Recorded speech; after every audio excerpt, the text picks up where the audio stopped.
Vote কাটিয়ে গেল, আমি তোকে যাই বাবা।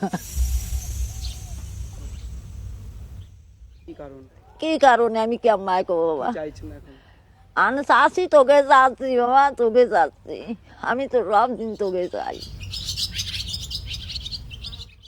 2003 সালের থেকে ভোট দিয়েছি। 2003 সালেই আমার ভোট হয়েছে।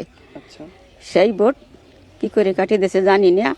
আমি তো মনে বলছিল যে আমি আর ভোট করবো না, এতে মরি যাওয়া ভালো। যদি চলতে না পারি আর তারও যদি সরকারি কিছু পাচ্ছি তাও যদি না বন্ধ হয়ে যায়, তাই এতে মরি যাওয়া অনেক ভালো না। তুলে দেওয়ার জন্য মমতার কাছে আমি অনুরোধ করতেছি যে আমার যদি বাঁচতে হয় তা আমার নামটা তুলে দাও। আর ওই টেনশনেই তো আমরা দুটি মানুষ শেষ হয়ে গেছি। আমি আইসি 81 সালে আইছিলাম, 1981 সাল। এই পর্যন্ত আমি এখানে বসবাস করতেছি। ভোট তো দিয়েওছেন আগে? ভোটও দিয়েছি। কাটা যায় বাদ পড়ছিল, সেইখান থেকে আবার পরে করছি, সেটা আমার কিছু বেরোয়নি, নামটা আসেইনি, আসেনি। পুরো ডিলিট। হ্যাঁ, আপনি হিন্দু? হিন্দু মত সম্প্রদায়। কি সমস্যার মধ্যে পড়ছেন এই নাম ডিলিট হয়ে যাওয়ার পর? কতটা চিন্তায়? চিনতে পারে ভীষণ চিনতে, হান তো ঠেলে বাঁচার মারা একই কথা আছে। মরি যাই ভালো সেটে মরি যায় না, হালে যদি এই বছর ভোট কাটি যায় তার কি করবো জীবন দিয়ে। অসুবিধা তো হবে,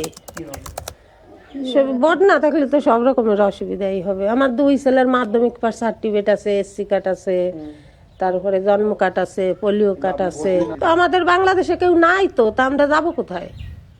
আমার বাবার এই দেশের মাইগ্রেশন কার্ড রয়েছে, তারপরে 63 সালের ভোটার লিস্ট রয়েছে।